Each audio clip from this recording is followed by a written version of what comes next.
Kerrie, Chuck, welcome to the podcast. Thanks for being here. Thanks for having us. Thank you. So I'm curious because last time we talked to Kerrie, we were talking about your nonfiction stuff when we were talking about writing magazine articles, and you're doing this romantic, steamy comedies now with Chuck. So Yes. I think I want to go back to the beginning. So how, I want to find out how you guys decided to do this, but how did you first meet?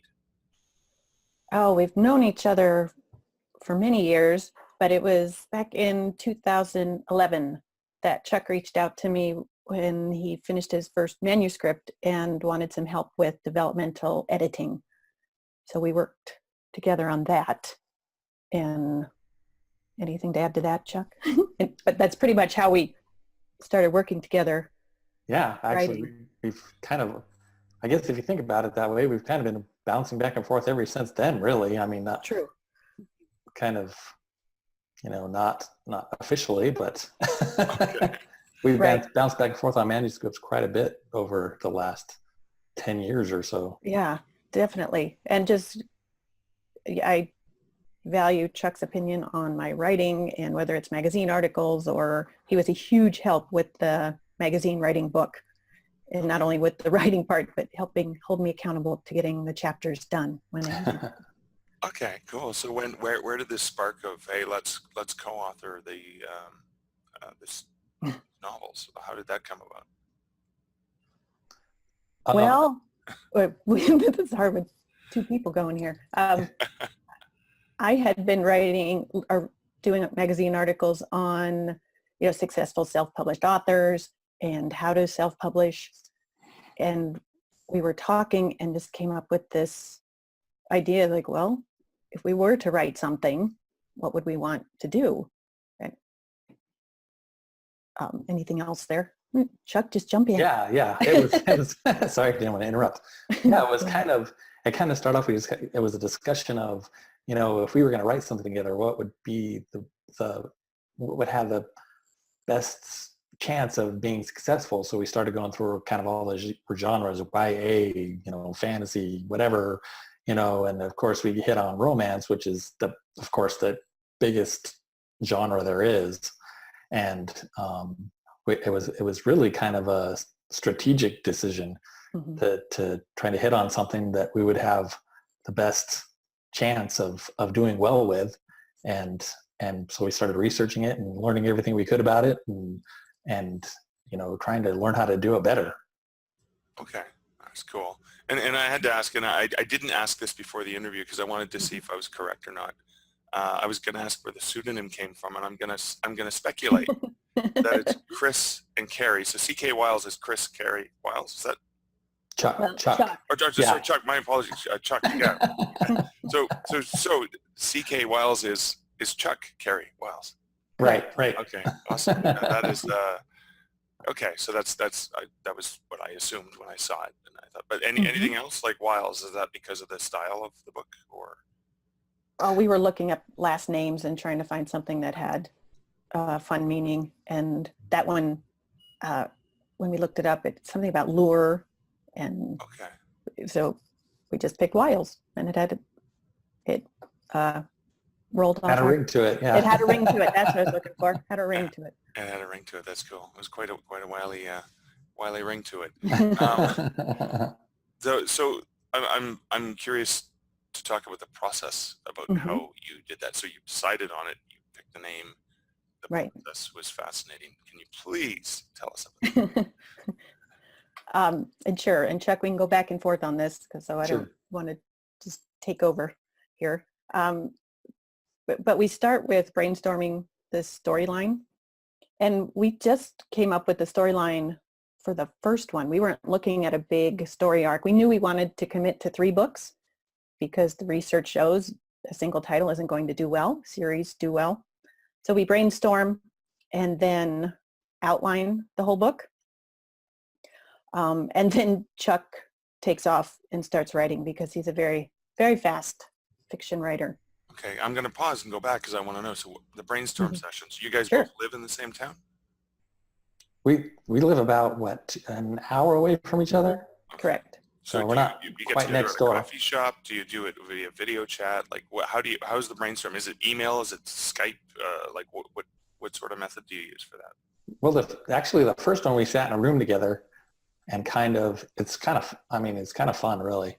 We'll just sit there and we'll start from the very first page and think, well, we kind of have an idea what we want the story to be, and we'll start from the first scene, and what do we want to happen, and we'll literally with a pad and paper talk through the entire book and jot down notes and flipping pages as fast as we can, going through from beginning to end. Really? Okay. Yeah. That's really cool. That's really cool. So you're working out. Do you call it the story beats or the outline, or what do you call that when you're doing that? Yeah. Just our outline. Yep. A really, really rough outline. Yeah. Okay, so you're satisfied with the story arc, the characters, the main things that happen, and then Chuck, you take it away, and you go to town on it. Like first draft, is that how that works? Yeah, I'll take the kind of the chicken scratch mess and kind of formalize it a little bit more, and we'll usually bounce that back and forth a little bit, and then I'll take it and do a rough draft, and then I'll send that to Kerrie, and then she goes through, and she's really good at editing and adding in elements of emotion and stuff like that, which I'm not great at, which is great for both of us, because I'm really fast at writing rough drafts, but she's great at seeing what needs to be added in places where I missed it. Okay. All right, cool. So then you get the first draft, then Kerrie adds the stuff to it. Then what do you do with that at that point? What's the next step? Oh, and then it goes, usually I send that back to Chuck, or we go back and forth if there's chapters that need to be reworked, or there's some holes in there. So we go back and forth a little bit more. And when we feel good about those, then I send them all to Chuck, and then he sends them through AutoCrit for extra editing. AutoCrit? Yeah. So Chuck, you want to explain what AutoCrit is? Yeah, it's just basically a software program. It's pretty useful. It does all kinds of stuff, but it's good at kind of spotting passive phrases and I don't know, just all words. Yeah, repeated words, all kinds of little things that it's this editing software. I mean, it's not foolproof by any means, but it's helpful in as a tool to help me find stuff, I guess would be the best way to explain it. But it's good to use when you get to that point where you think it's finished, but it's really not. And then you run it through at that point, and it's really helpful to get it to that very, very finished stage. Okay. And now, so because I'm not familiar with this, is AutoCrit, is it a website you just upload to, or is it a piece of software you install on your computer? How does that? No, it's web-based. Yeah. I think you had to subscribe to it, but it's all web-based. Yeah. You upload, I do it one chapter at a time, but I don't know if there's a limit to it, but. Okay. Is it, similar to Grammarly? Is it that sort of thing where it checks potential typos and maybe passive voice and things that you may need to be careful about? Okay. Yeah, same sort of thing. I'll have to check that out and include a link to that in the show notes. I'm going to go back to the process. You decided to do 3 books. Did you beat them all together, beat them all out together and write them all together? And then what's your release strategy for that? No, we did not write them all together. So we did the first one. Okay. And then talked through the second one. And then as we got to know our characters, it kind of helped us decide where the direction was going. So after the first one was done and was complete, then you had a bit more of what might happen next with these characters. Okay. Correct. Right. Does this mean that when you first sat down, did you envision a 3-book story arc, or was it just we're going to have the story and we have an idea of what may happen, but we just know there's going to be 2 more books? Just what you said. We knew the first one, but then okay, we were just kind of winging it for the. Okay, so it wasn't like a George Lucas thing where you had this thing planned out. No. I'm going to tell this story now, but I kind of have this thing in mind. Okay. No, we've actually, it's kind of emerged into it always feels like it would be like a TV series. So we've created all these characters, Okay. and the location stays the same, but the points of view in the different books change. But we're creating this whole quirky cast of characters, and it all takes place in this old Bohemian theater, historic theater. So they're almost, because they are shorter books, so that each one feels like a different episode to me. And it's interesting that you talk about it that way, because so much of media is now being consumed in that binge watching on Netflix series and stuff Right, like that. Right. Is this an experiment where you're going to see how the first 3 books do, and then if the people demand, you're just going to have the characters have more adventures, and it gets renewed for a new season? Is it going to be that kind of Correct. thing? Okay. Yes, it is. Yeah, definitely. Yeah. Exactly. We're once this 3rd book's going to be released in November. Not sure when this is running, and then some heavy marketing to then get some traction for these first 3. So you've released the first 2, but you're not going to do any real marketing until the 3rd one. Is that how I Right. understand? But we did a little bit for the first 2, but the heavy marketing is going to hit with number 3. Okay. And so when did the first book and the second book come out? What was the schedule? Oh gosh, February was the first one. I Okay. think the second one was June. Okay. Yeah, I think so. Yeah, and then this one will be mid-November. Okay. So you've spaced it out by a number of months, and you've got that. Okay. And then I love getting into the weeds, because it's all because I love metadata and stuff like that. Did you plan out, like for the cover, did you plan out a look and feel based on, so steamy romantic comedy? You did some research into that? This is what these books would look like, because it's kind of a Venn diagram of different of different genres. Right. How new is that to you guys, that specific genre, and how much research did you have to do to get the voice and to get the look? Once again, it was all back to that first book. So Right. Okay. yeah. So it was based on the first book. So once we came up with a cover we were happy with for the first one, then the other 2 we wanted to complement the first one, so that if you look at all 3 of them, that it's clear that they're together. Okay. In the series. Yeah, they've really evolved. Like the first one, I was going to say struggled, but we didn't struggle with it. We learned a lot as we wrote that book. And even as you're saying, like the story arc, where we wrote the first one and we had the story as we went. Now that we've gotten the 3rd one, we've seen like there's a really large story arc kind of revealing itself that could really go a long ways in these books. That was never really planned for in the beginning, If it gets renewed for another season, right? Exactly. You don't want to leave it with a cliffhanger. Like right. Firefly. Oh, right. Yes. So I'm also curious about, does that mean that because you're waiting to do the heavy marketing until book 3 is live, so that means book 3 isn't up for pre-order yet, or what is? Oh, it is. It has been for how long? I'm trying to think what today is. Less than a week. Okay, so it's up for pre-order. It's going to be coming out next month. We're recording this towards the end of October, 2018, and then does that mean that in the metadata did you actually enter series information, or did you just because I assume each book is standalone and can be read and enjoyed on its own? Correct. So Yeah, each one. Did you include the series metadata, like volume for 1, correct. 2? You did? Yes, okay. I did. Okay.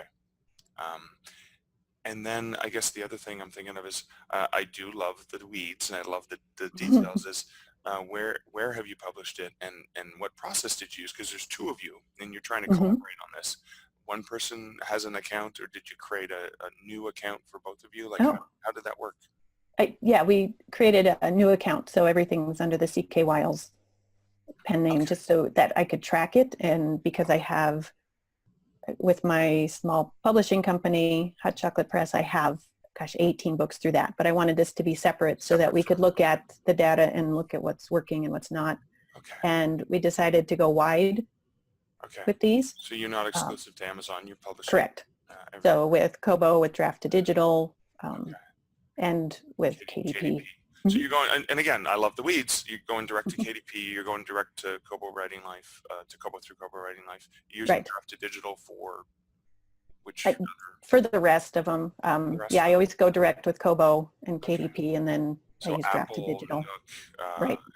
Tolino, And, and all the subscription ones. Okay, cool. And so you're managing 3 different accounts to get your book in widest possible distribution. Correct. And then I guess I'm assuming it's a 50-50 split. I don't want to get into the specifics of it, but Yes. I'm assuming this is a partnership. So Yeah. we have our expenses and we split them, and then we have a whatever. Okay. Did you, and again, because I find this is really valuable for those who are looking at collaborating, did you create a joint bank account for it, or is it, Kerrie's got the account set up and she's going to just PayPal over or transfer money over to Chuck, or how does that work? Go ahead, Kerrie. The second thing you said. So it's, Okay. I created the accounts and then I take care of that, and Okay. we. Because that's the thing that fascinates me, is I believe the future of publishing is Mhm. collaboration, and I'm very interested in tools that allow collaboration to be easier for authors. Right. Yeah, we talked about, should we create a joint bank account and all of that, and decided that I would just take care of that part of it. Right. And did you come up, I know you've known each other for a long time, but did you come up with a core basic, because Kerrie, you're a publisher as well and you work with authors, did you have an agreement, like Yes. some sort of contract to We work? did actually. Yeah. Create a contract just to spell it out, and Okay. I think that's important. Yeah, because Chuck could be in Hollywood, on vacation, and a producer, offers to buy the rights to these characters. No, but I mean, Exactly. things can happen, right? And there has to be an Sure. agreement that we decide these things together. Or Absolutely. okay. Yeah, How did you did that based on some of the stuff you've done as a publisher already, or did you have to find other resources to help you with that, like a template? I used pretty much the one I've used for my other authors. We had to do some tweaking of that with the co-author agreement, but Right. Okay. I already had a basic contract. Oh, that's cool. Okay, so that's the ebook, and we've got the partnership, and we've got the logistics of the ebook, and then I assume there's a print book. Correct. As well available. Yep. Why not? And how is that using Ingram Spark, or how are you doing the print? I'm doing KDP. KDP print. Yeah, but using Vellum to format. Oh, for sure. I love Vellum. Okay. The best program. Have you, because you've been doing a print and print on demand for a while, how have you overcome some of the challenges I've heard from KDP print not being quite as up to par as CreateSpace was? Oh, I just day by day. You just go in and you just deal with the changes, and just go with it. Okay. What am I going to do? I mean, day by day and a bottle of wine, right? That's yes, exactly. Okay. Big bottle. So is there anything you're excited to share with other writers about this process, and something that you maybe weren't expecting when you first started and had the brainchild say, hey, let's do this, and it's like something happened, I didn't expect this to happen? Chuck, do you got any? This kind of goes back to what we were talking about even before this phone call, Chuck, and why this works for us, and how others can, what they can look for if they're trying to do a co-author experience. Yeah. So I'm going to let you, because I've been doing all the talking on the publishing part. Yeah, I would say, I mean, I don't know if it was unexpected necessarily, but I would say we were kind of talking it out a little bit, because we hadn't really talked about it before, like what makes this work between the two of us. And it's a lot of it is having no ego on a collaborative work. Like everything that we work on together it's ours. It doesn't matter who wrote it or who wrote what. That's not to say that we don't have any disagreements on anything. We kind of have a little chuckle over, we'll bounce a manuscript back and forth and change one word back and forth 10 times before we, actually get on the phone and, roll our eyes at each other. But it's having that, just not having an ego about it, and trusting each other, and knowing that it's something that we're both doing together. It just works. And it doesn't have to be something that, I mean, our writing styles are drastically different. If we were to write something, two different things, they would look nothing alike. But somehow when we get together, it just works. Or the two strengths between the two of us works. Yeah. Like I said, I'm good at writing rough drafts and real fast, and Kerrie's really good at, going through and putting emotion and feeling and seeing where things are missing and plugging in things here and there. And she's so good at doing that kind of stuff, and where I'm not, so you put those two things together and it comes up with this really fabulous finished work in half the time that it would take, one person to do it. Right. Okay. And then Chuck with the humor, my God, it makes me laugh every time. Just all the humor that he puts in there is wonderful. Okay. And it inspires me every now and then to throw a couple good lines in there. So what through this experience have you guys learned about what makes a really good collaborative author experience? It goes back to that trusting each other and knowing that it is a collective work. And okay. So that is a fundamental it really element you have is. to have. Okay. Yeah. It really is. And playing on our strengths. If we were relying on me to crank out a first draft, we wouldn't even have book one done. Okay. So it's just looking at those strengths and playing to those. And yeah, and knowing that, like, I wouldn't, I mean, I'm not saying I don't try to, like, I keep going back to the emotional part, but I'm not saying I don't try to infuse emotion into my writing, but, I know that that's not my strength, but I know that that's Kerrie's strength. So, and she knows writing a rough draft is my strength.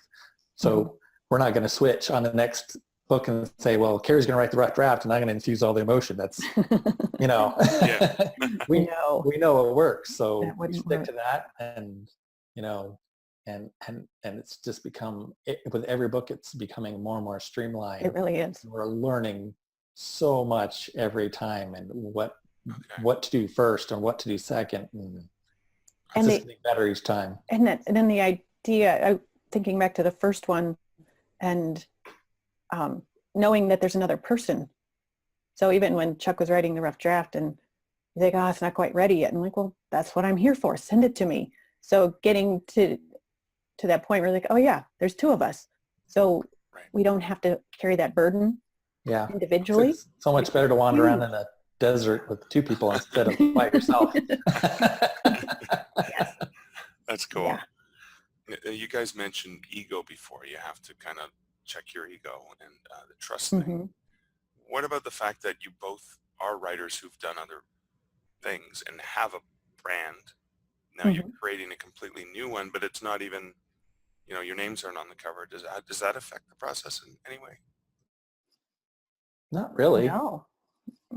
In fact, we've even kind of, and I guess stop me, Kerrie, if you want to stop me, but okay. We've even kind of discussed strategically moving forward with our writing careers as far as branding goes, expanding on her platform as a nonfiction writer and my platform as a YA fantasy and adult fantasy writer, and using her name as the platform for nonfiction and my name for the platform for fantasy, and sticking with a pen name for the romance, and writing up to 3 books a year, and together, and doing that all together, and still collaborating on all 3. Yeah. Oh, that's fascinating. So it's a collaboration that's worked so well for you guys that you're willing to split it off into 3 different brands of collaboration. I love that. That is great. Yeah, absolutely. So that suggests to me that this has been a huge success. It's doing okay then. Right. Well, sales wise, we're still waiting for that to get some once traction. book 3 hits and you do the marketing. So what do you have planned for promotions? Like because it's a new brand. It's not Kerrie's existing one, or it's not Chuck's existing one. Right. So we have C.K. Wiles, and we've kind of created our own little persona for her now our secret's out that it's 2 of us and not one person. So looking at, I definitely want to box up all 3 for an ebook. Running promotions, through Kobo, and trying to think of what else, looking at newsletters, just trying to get a lot of attention to it when it first comes out.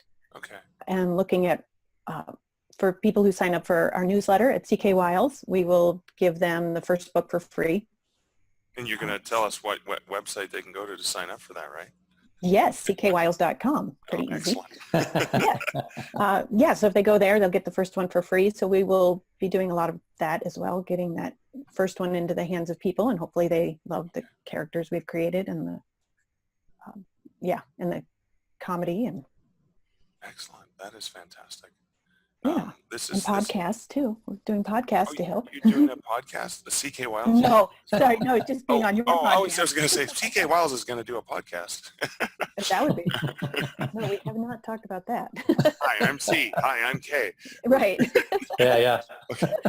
Well, that's cool. Well, I'm glad to have you guys on this podcast because it's fascinating to see the different kinds of collaborations, and I'm really intrigued by how well it's working for the one brand that you made up, to go back to existing brands and see if you can grow it even more by that, because you can do more when you work together, I think, which is And there's something right. like Chuck said, instead of one person walking out in the desert alone, it's two of us. So there's a sense of comfort when you're sending things out because the two of us have seen it, been through it, and so you have that confidence to send it out. Because sometimes when you're working on everything by yourself, you're like, oh, is this good enough? And I'm not sure. And right. Okay, that's cool. so that really helps. Okay, cool. So for listeners to find out more, we know we can go to ckwiles.com to find out more about the series, with links to the book on all the platforms. Yes. Available in print and in ebook. Where can listeners find out more about you guys and the other titles and your own author brands? For me, that would be kerrieflanagan.com or even hotchocolatepress.com. Okay. And then for me, I don't. My titles haven't been published yet, so. Okay. All right. Cool. Yeah. All right. So we're going to check out CK Wiles to see your published titles. Yes. Right. Excellent. Cool. Well, thank you guys so much for spending the time with me today. Well, thanks for having us. Thank you.